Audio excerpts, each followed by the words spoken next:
Hi friends, welcome back to our channel unfiltered sister stories. ఈరోజు recipe ఏంటో చూసేద్దామా. ఎంతో ఈజీగా ఫాస్ట్గా అయిపోయే గోంగూర టమాటా కర్రీ. సో దానికి కావాల్సిన ఇంగ్రీడియంట్స్ వచ్చేసి ఒక మీడియం సైజ్ ఆనియన్, ఒక మీడియం సైజ్ టొమాటో, కారంకి సరిపడా పచ్చిమిర్చి అండ్ గోంగూర. నేను గోంగూరని కట్ చేసి పెట్టుకున్నాను అనమాట. ఓకేనా. ఏంటి అంటే స్టవ్ మీద ఒక కడాయి పెట్టేసుకొని కొంచెం ఆయిల్ వేసుకొని, దీనికి ఈ కర్రీకి కొంచెం ఆయిల్ ఎక్కువనే పడుతుంది. బికాజ్ దీన్ని ఏంటి అంటే మనం కలుపుకొని తినడానికి రావాలి కాబట్టి కొంచెం గోంగూర వేసుకొని కలుపుకున్నా కానీ ఎక్కువ అన్నంలోకి వచ్చేటట్టు ఉంటుంది అనమాట. సో అందుకని కొంచెం ఆయిల్ ఎక్కువ పడుతుంది. కొంచెం ఆయిల్ కాగాక దీంట్లో ఫస్ట్ ఆనియన్స్ వేసుకోవాలన్నమాట. ఆనియన్స్ వేసుకున్నాక ఆనియన్స్తో పాటు పచ్చిమిర్చి వేసేసుకోవాలి మన కారానికి తగ్గట్టు. ఎందుకంటే దీంట్లో మళ్ళీ మనం ఏం కారం యాడ్ చేయమన్నమాట. పచ్చిమిర్చితోనే మొత్తం కారం వస్తుంది. ఓకే, ఇది యాడ్ చేసినాక దీన్ని ఫస్ట్ కలుపుకోవాలి.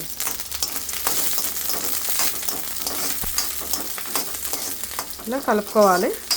ఫస్ట్ ఇది కొంచెం మగ్గాలన్నమాట. Onions golden brown, light golden బ్రౌన్లోకి రావాలి. పచ్చిమిర్చి కొంచెం మగ్గాక మనం టమాటా వేసుకుంటాం అన్నమాట.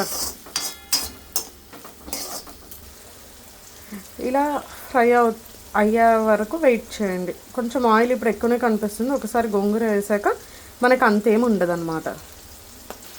So onions light golden brown వచ్చేసేసాయి కాబట్టి ఇప్పుడు నెక్స్ట్ ఏం చేయాలంటే దీంట్లో టమాటా ముక్కలు వేసేసుకోవాలన్నమాట. ఇలా టమాటాలు వేసేసుకొని దీన్ని ఒక మిక్స్ ఒకసారి ఇలా కలిపేసుకొని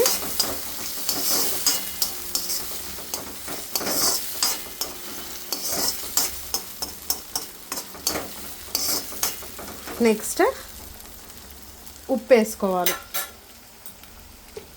మన టేస్ట్కి సరిపడా ఉప్పు వేసుకోవాలి.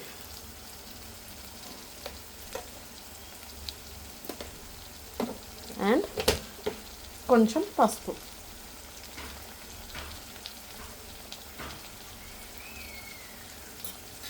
వేసి ఒకసారి కలిపేసేయాలి దీనిలో.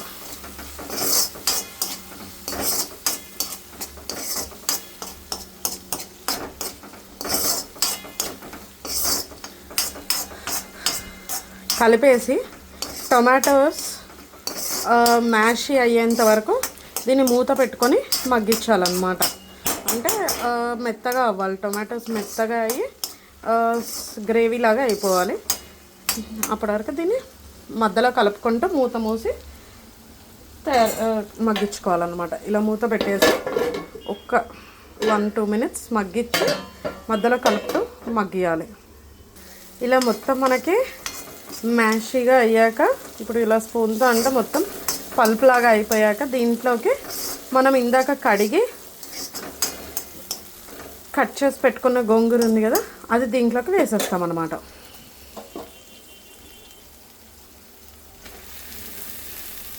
ఇలా వేసేసుకొని ఒకసారి దీన్ని బాగా కలిపేసేయాలి. పైనుంచి కిందకి మొత్తం మిక్స్ అయ్యేలాగా.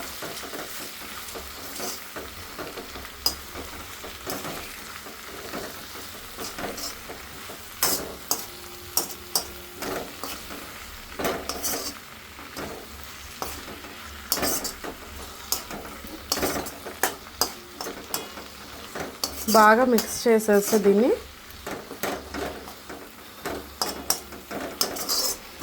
మూత పెట్టి మగ్గించాలి. ఎందుకు అంటే ఆకుకూర మగ్గుతుందన్నమాట. మగ్గి మనకి కొంచెం అవుతుంది, దగ్గరికి అయిపోతుంది.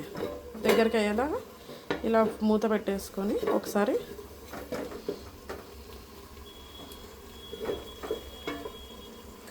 మగ్గించుకోవాలి మీడియం ఫ్లేమ్లో పెట్టి. ఇలా ఒకసారి మూత తీసుకుంటే గోంగూర మొత్తం కలర్ మారిపోతుంది. సో మళ్ళీ ఒకసారి దాన్ని మంచిగా నీట్గా మిక్స్ చేసుకొని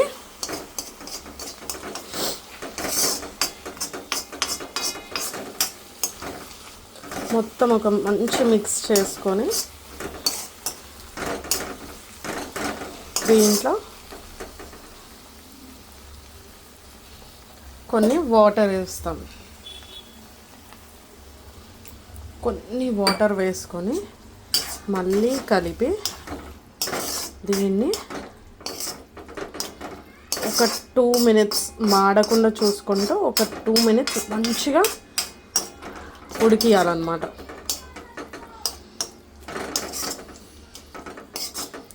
మూత పెట్టి ఫస్ట్ ఒక 2 మినిట్స్ దీన్ని బాగా ఉడకనివ్వాలి.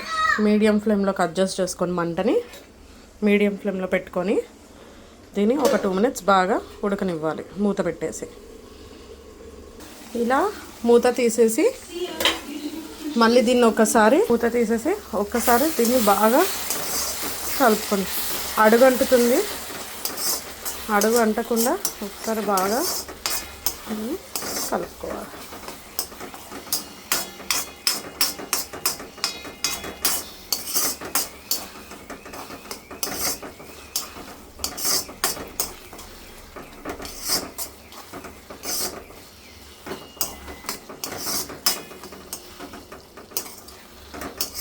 నెక్స్ట్ దీన్ని ఏం చేయాలంటే స్టవ్ ఆఫ్ చేసుకొని మన దగ్గర మ్యాషర్ ఉంటే మ్యాషర్, పప్పు గుత్తి ఉంటే పప్పు గుత్తి తీసుకొని దీన్ని మెల్లగా మీద పడకుండా ఇలా మ్యాష్ చేసుకోవాలి. ఓకేనా, జాగ్రత్తగా చేసుకోవాలి. వేడిగా ఉంటుంది కదా, మీద పడితే కాలుతుంది. ఏంటి అంటే మిక్సీలో వేస్తే మనకి జిగురు అనేది బయటకు వచ్చి ఈ కన్సిస్టెన్సీ అలా ఉండదు అండ్ టేస్ట్ బాగుండదు. సో దీన్ని ఇలా మ్యాష్ చేసుకోవాలి నీట్గా. ఇలా బాగా మెత్తగా దాన్ని హ్యాండ్తో ఎంతవరకు అయితే అంత దీన్ని బాగా మ్యాష్ చేసుకోవాలన్నమాట. చేసేసుకొని ఈ స్టేజ్లో మనం ఏం చేయాలి అంటే దీన్ని టేస్ట్ చూసుకొని ఒకసారి ఏదైనా ఉప్పు లేదు అంటే పచ్చికారం ఏమైనా తక్కువ ఉంటే మళ్ళీ పచ్చికారం వేసుకోండి, మిక్సీ పట్టేసుకొని. లేదు అంటే మీకు సరిపోయిందంటే ఓకే. నేను టేస్ట్ చేసి చూసాను, నాకు కొంచెం ఉప్పు తక్కువైనట్టు అనిపించింది. సో ఉప్పు యాడ్ చేస్తున్నాను. ఉప్పు యాడ్ చేసుకొని మళ్ళీ దీన్ని ఒక మంచి మిక్స్ ఇవ్వాలి. మంచిగా మిక్స్ చేసుకొని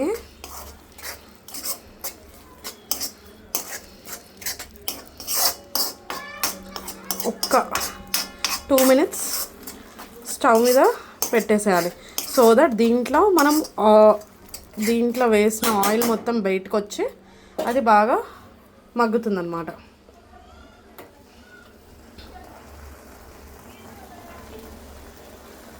అది కొంచెం లైట్గా ఆయిల్ రిలీజ్ చేస్తుంది. ఆయిల్ రిలీజ్ చేసింది అంటే కర్రీ రెడీ అయిపోయినట్టు అనమాట. ఏంటి అంటే కొంచెం పచ్చిమిర్చి ఎక్కువ వేసుకుంటే బెటర్. ఎందుకంటే గోంగూర పుల్లగా ఉంటుంది కాబట్టి ఆ పుల్లదనాన్ని బ్యాలెన్స్ చేయడానికి మనం కొంచెం పచ్చిమిరపకాయలు ఎక్కువ వేసుకుంటే బాగుంటుంది అన్నమాట. చూసారా, అగో కర్రీలో ఆయిల్ రిలీజ్ అవుతుంది, చూస్తున్నారా? ఆయిల్ రిలీజ్ అవుతుంది అంటే ఇది కర్రీ రెడీ అయిపోయింది అని అర్థం అన్నమాట. సో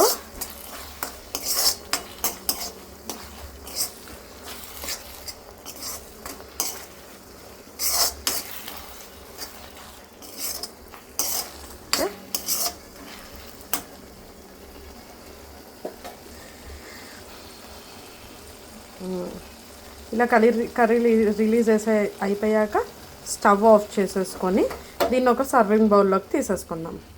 ఇలా సర్వింగ్ బౌల్లోకి తీసేసుకోవాలి. దీనికి మనము తాలింపు ఏం పెట్టమన్నమాట. ఒకవేళ మీకు కావాలి అనుకుంటే మీరు వేసుకోండి, బట్ తాలింపు లేకుండా తింటే ఆ ఆయిల్లో మగ్గింది తింటే దాని టేస్ట్ చాలా బాగుంటుంది. సో ఇలాంటి మంచి మంచి రెసిపీస్ కోసం ప్లీజ్ లైక్ చేయండి, షేర్ చేయండి అండ్ కామెంట్ చేయండి. అలానే మా ఛానల్ని ఇంకెవరైనా సబ్స్క్రైబ్ చేసుకోకపోతే ప్లీజ్ సబ్స్క్రైబ్ చేసుకోండి.